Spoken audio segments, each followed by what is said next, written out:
What is up, guys? Welcome back to the channel. Guys, got a really good one here. Came across this one. Europe. Now, this is one of those. This is from Hello Erica. One of those that this would have been probably a good video when I was learning about Europe. Cause the most I knew about Europe, Germany, um, maybe Greece, Italy, some of the, France, some of those. I knew a good amount of those. But as y'all know, I got the opportunity to go to Europe this past summer. I got to go to Sweden and Denmark. So, and now been learning a lot. So I know a little bit more now about Europe. Know a little bit more. It's crazy because some Americans, they don't, and I don't have to put myself in that category with them no more. Because I know a little bit more. I know a little bit more now. I sought out the information, but explaining Europe to Americans, I already seen a thumbnail had it to where like this is not a country, like it's a continent with countries. So, but let's check this out. Y'all hit that subscribe button. Don't forget to subscribe to Hello Erica as well.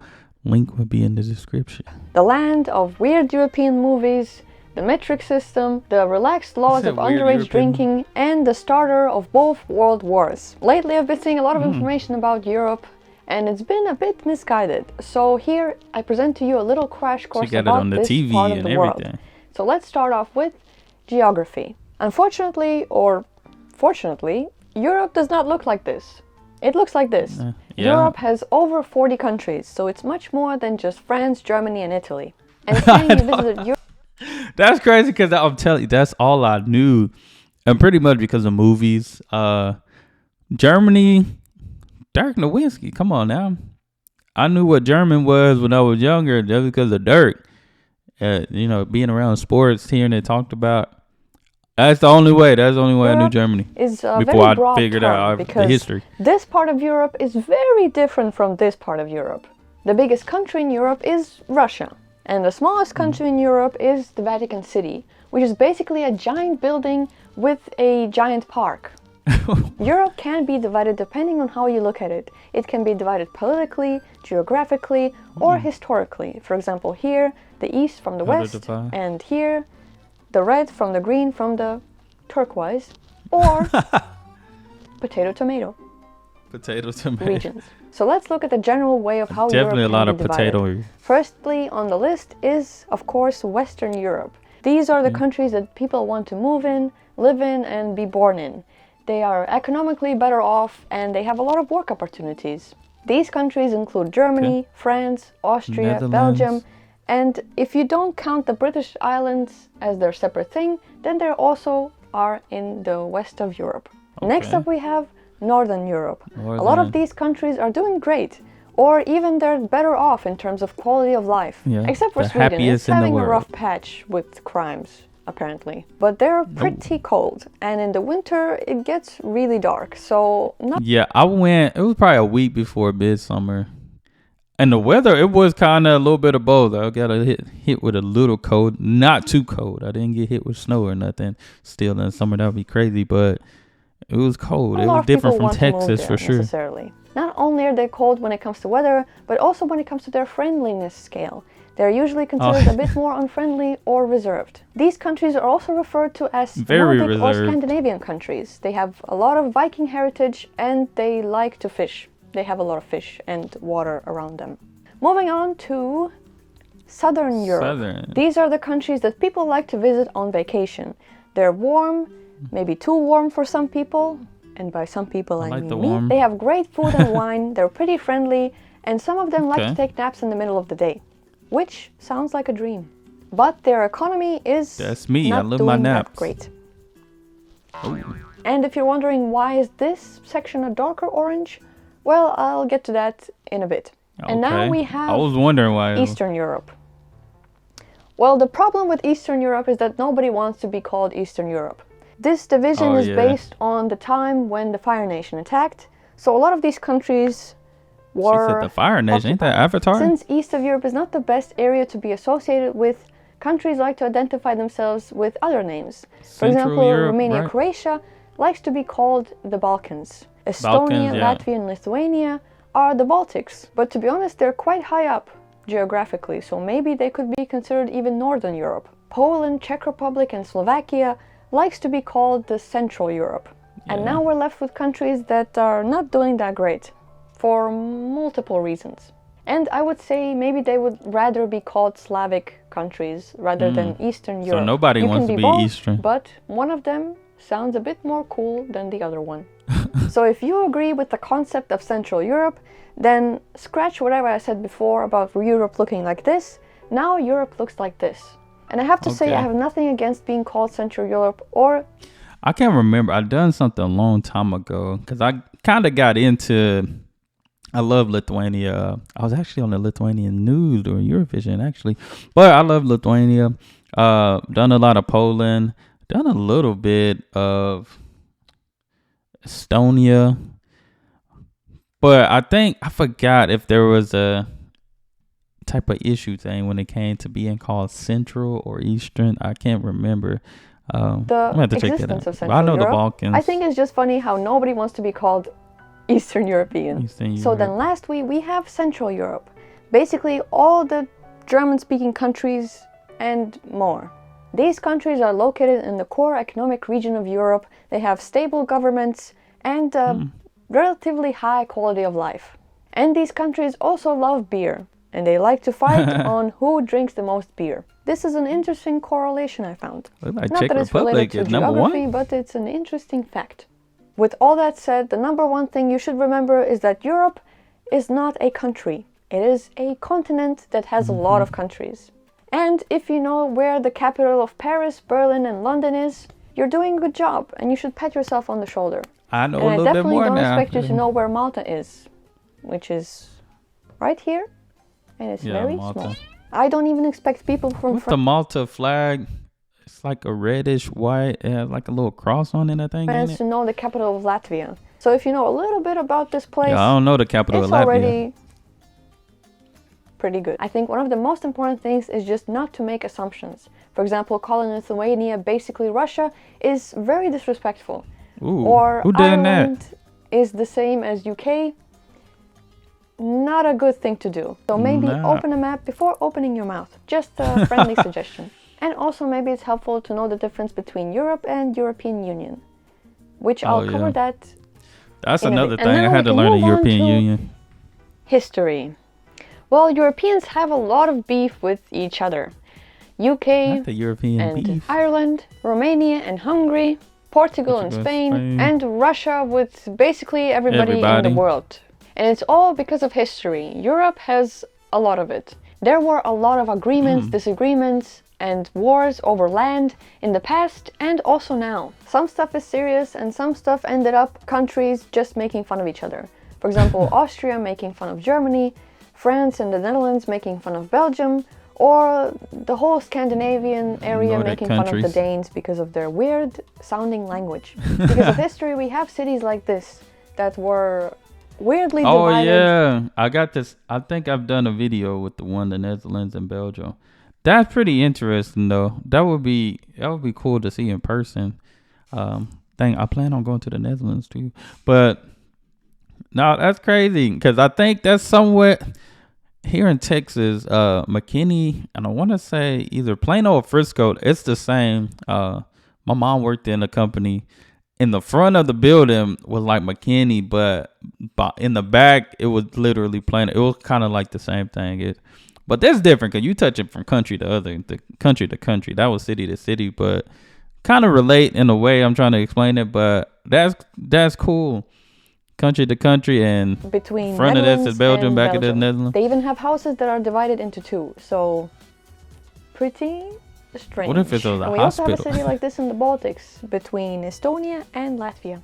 Then when you compare right there. Europe to the US, you can see that That's pretty America is cool. actually bigger in size than Europe, much bigger. Europe is 2/3 of America. But the main difference between these two is that one of them is much more densely populated than the other. The US has 300 million people living in there, and Europe has 700 million. And yet they're smaller in size. Each country here has their own rules, their own languages, their own culture, and so a more accurate comparison would be something like this. Every country is their own little America. And what I mean by that, we can take a look at Germany, for example. The country is divided into 16 states. Yeah. And this Germany is very different. They also sound very different. When they talk to each other. I think that's the same in the U.S. because Texas, you can hear a Texan accent. I don't think I have an. Y'all might think if you've been to Texas, you might think I have an accent. I don't think I have an accent, probably because I've been here long. But I can tell an accent city to city here in Texas. You can definitely tell an accent if you go to California, New York, Florida, just naming some more popular and bigger states here in the U.S. But you can tell a difference. You can tell a difference where somebody from within the state. But like I do understand what she's saying though. Every country is like the whole United States here versus But yeah, I honestly just learned last month that Germany has states. It was my first time. I think I did one over Bavaria too. They might not even understand each other. Plus, we also have Austria right here that also speaks German, but their German is very different from the standard German. But they are right next to each other. So how did this happen? History and culture and a lot of stuff in between. Then we can also look at UK, which is fully separated from Europe by water. Here the country is divided into 4 regions, which is Scotland, Wales, England and Northern Ireland. But if you look deeper under the surface, it's also divided into smaller regions.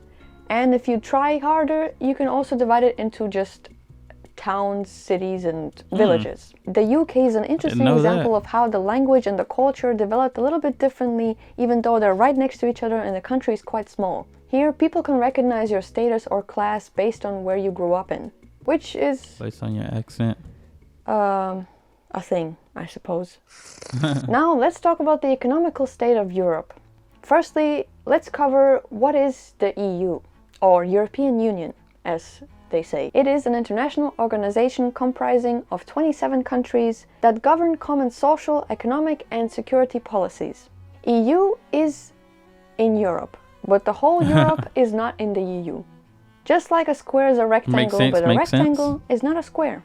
What I mean is that not all European countries are a part of this. Some do want to join and some want to leave, for a variety of reasons.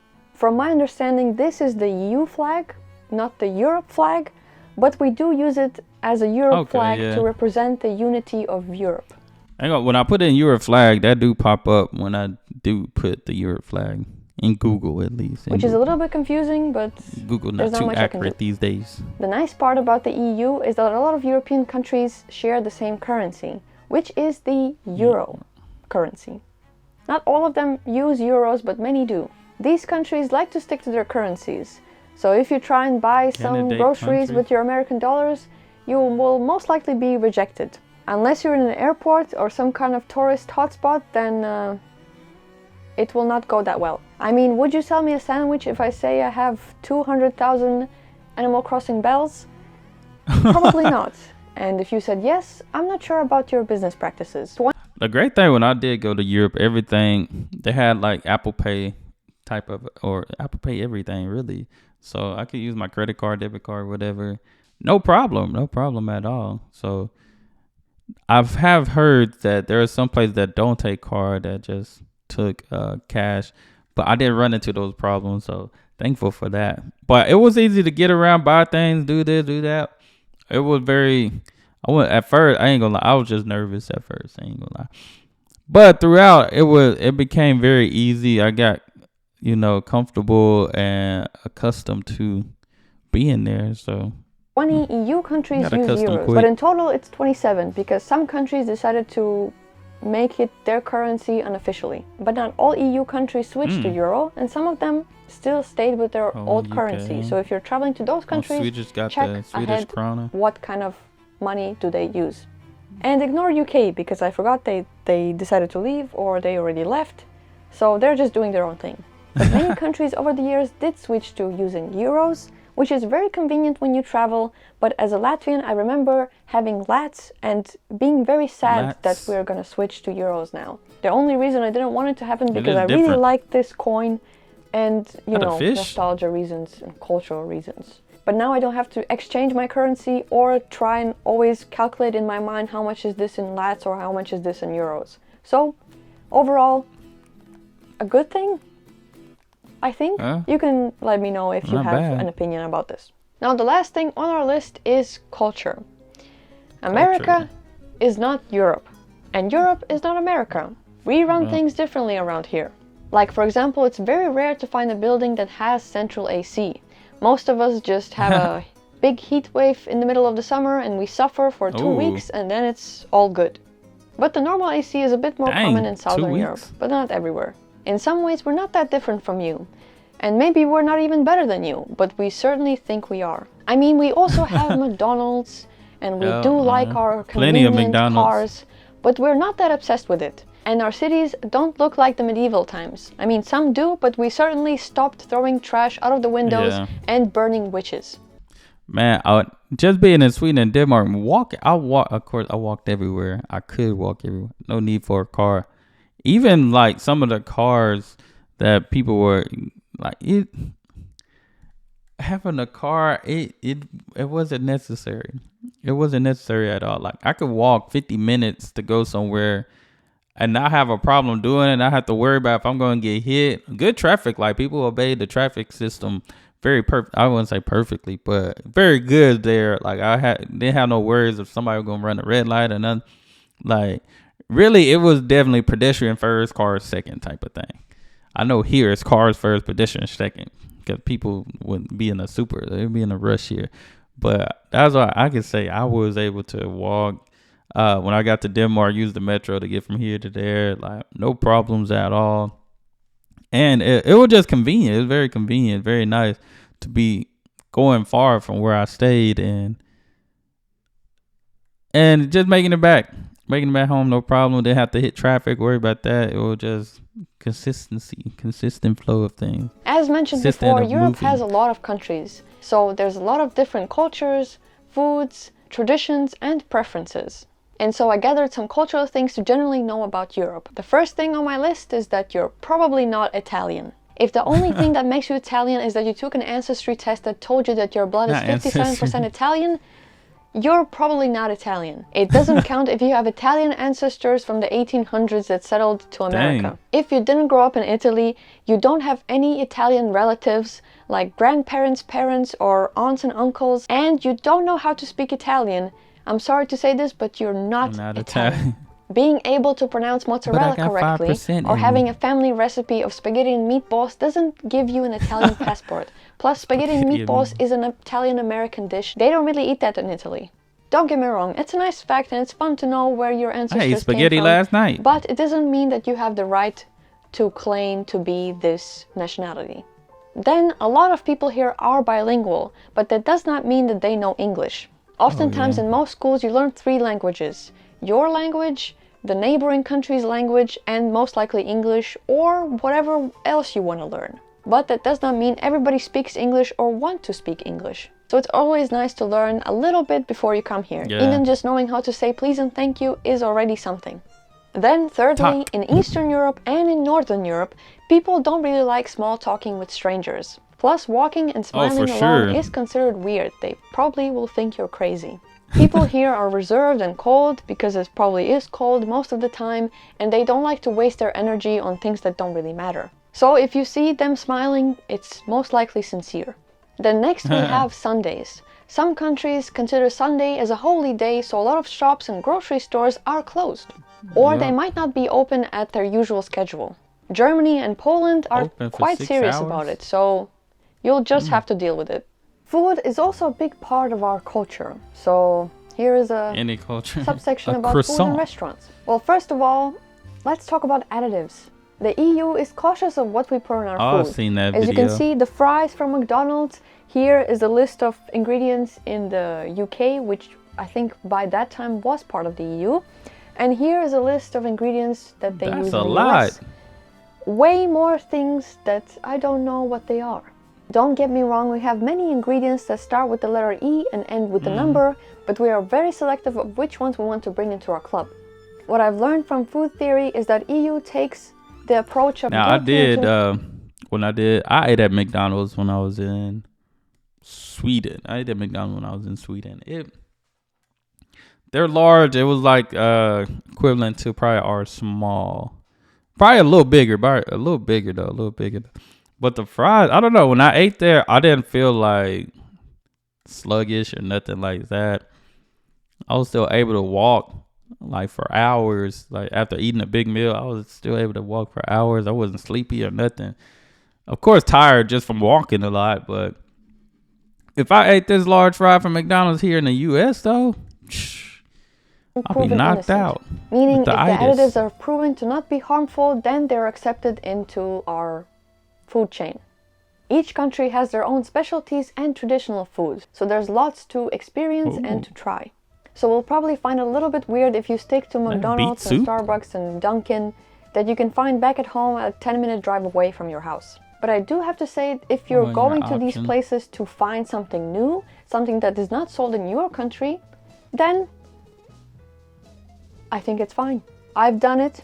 For some reason, people are judging me for this, but I want to know what a macaron tastes like at a French McDonald's. I'm curious, is it good? Is it bad? Should I buy it again? Speaking of restaurants, prepare yourself that the service will be just okay. They will not go above and beyond to please your every need. They might not be fast and they might not be friendly. They They are definitely humans take their that have time. emotions and down days and are not full of energy Is all that the time. Ratatouille? And they will leave you alone to eat your food and might not check up on you at all. I've been to plenty of cafes and restaurants where they did have very friendly and good service, but not all of them will be like this. And so just be mentally prepared that they will not take your dish back and give you a refund if you just don't like it. You'll just have to pick something better next time. Then also we have tipping. In most countries, waiters receive a fair minimum wage. But it's still minimum wage, so it's quite low. So we do like tipping, but just 5 to 10%. Yeah. I did ask. I ate at 2 restaurants. I did ask them if they took tips. They said, yeah. I just left it. That was just American in me, the American thing to do. I left the tip, but I asked first just to make sure, see how that works for them. But other than that, like she said, it wasn't no issue. I mean, you do those card readers, they all ask for tips. So more modest tip. But I know that Or just you in just that round off the bill card that reader the number system. looks nice. But the tipping etiquette can be different for each country. For example, in Germany, you tip when you pay. But in France, you leave a tip on the table when you leave and already paid. What I hear a lot of people from America living or visiting Europe say that we don't have good Mexican food. And it's true, because Mexico is right here, right next to the United States. And Mexico is pretty far away from Europe. Yeah. So not a lot of people that know how to cook good Mexican food come to Europe to open Mexican restaurants. And that makes sense because we have a whole ocean between us. Don't get me wrong, I would love to go to a Mexican restaurant, but I don't even know how good Mexican food tastes like because I've never been to Mexico. Because again, it's pretty far away. So maybe you should implement geography classes into your school education. Just saying. When visiting restaurants, cafes, and other public places, it is important for us to be spatially aware and not be too loud. Americans have a reputation here in Europe that they're loud and annoying. Maybe they're not necessarily American, they might be Canadian, but just be aware of the situation, if it's quiet or not, and how loud you're speaking. Especially in countries like Germany, they take it really seriously and they will point it out that you're being too loud. Now, all that being... Some people here will have a whole conversation on speakerphone. It's craziness. Some people have a whole... Like, you can hear their whole conversation with both parties on the phone. I always think that is crazy. Like, to be in a public place, talking on speakerphone, that's wild. said, Europe is not a perfect place. We have a lot of issues of our own. Europe is considered to be pretty safe from the rest of the world, but we still have crimes here. And as I said before, Sweden, I'm looking at you. Dang, Sweden. What's happening? Especially in big cities, we have a lot of scams and pickpocketers, and Paris would be the first city that comes to mind that has this issue. Then Europe also has racial discrimination, some countries more than others. But an interesting statement that I've heard is that we dislike or have prejudices against people from other countries rather than skin color, which I think the description also fits. So we also do have our problems. So here are some of my final thoughts. Well, if you're an American living in America, you probably don't really care about the intricacies of being European and living in Europe, and that's okay. We don't know everything about you, and I don't think you should know everything about us. We have our own stuff to deal with, but I do think we can learn from each other. For example, having free public bathrooms, or universal healthcare. If you're planning on visiting European countries, I would suggest just looking up some stuff about what to do or what not to do, and some little language bits and pieces of saying please and thank you. Or just in general, be more aware of your surroundings. Not just for Americans, but for anyone out there in the world. So if you like this video and you like to see more of videos like this, consider buying me a little tea or coffee at Coffee. And I want to say thank you to anybody that did already donate. So thank you. Thank you so much for watching. Happy Christmas, Merry Crisis, and all of the above. So bye-bye. No, this was good. This was good. She made some good points there. Yeah, I took it upon myself to learn more about Europe. And honestly, glad I did. Glad I really did. And it's helped me out a lot. And also it brought me to actually going to Europe and visiting. I love Europe. I really do. I want to go back and visit even more countries there. But other than that, this was good. Y'all let me know what y'all think. I thought this was a real good video. Broke it down, simplified it, different things like that. Showed the differences. Very different. But it is, man. I enjoyed my time when I went to Europe. Like, it was very, very different than what I was used to. Despite the weather and all that stuff, just the way of life. Like, I know if I was probably in New York, when I was in Stockholm, it reminded me a little bit of New York because it was just that city type of vibe, but it was really less crowded and more clean. That was a big difference. It was way, way more clean and less crowded. It wasn't too crowded or nothing. So, like, there's some things that might relate, or you might feel like it seems like this place, but it's still all so different, man. But definitely got to go back to Sweden and Denmark. Check out those smaller towns. But other than that, this was good. Y'all hit that subscribe button. Hey, send out more recommendations. And y'all be blessed, be the best, and be you. I'm out.